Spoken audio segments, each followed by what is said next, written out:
When people think about covers at their worst, they tend to say, oh, you just stole this song. Cool, you're singing a song that you stole. And then the normal answer is usually, oh, hey, this is kind of cool.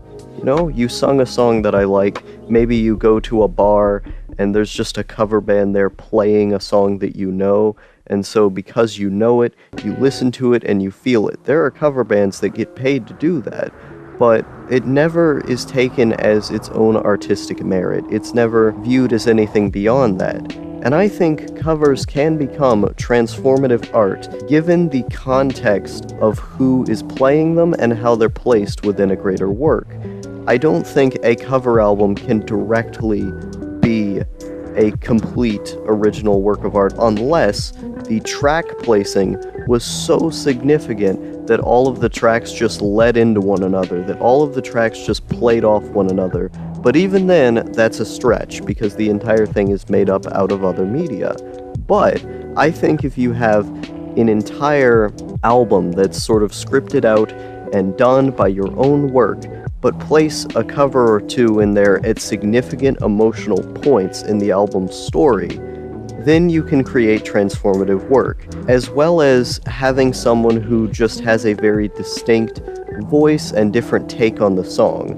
Bands themselves can have a take on the song based on their own individuality. The people who are singing the song do not necessarily have to do it exactly to the same tune that the band who created the song did. They add their own spice to it, even though they're kind of just copying what the original was. There's still a hint of individuality to it just because the people who are doing it are individuals. When you have to script out music, when you have to listen to a song and figure out the notes for yourself, there is an aspect of individuality to that. A lot of people who do covers have to do that. They have to listen to the beats and then come up with the musical structure based upon that because they don't have the sheet music. And so by doing that, you are inherently being a bit individual with the work because you have to discern what exactly the work is on a note basis to then replicate it for yourself.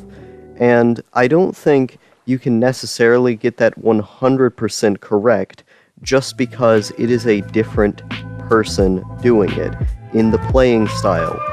Despite getting it very close to the original, it is still a different person.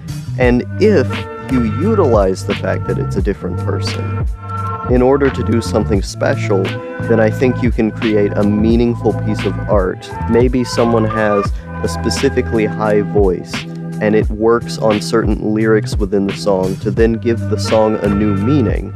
If that song starts feeling different because of that person's high-pitched voice, because of the way the guitars are playing the notes, then the song is now a different song.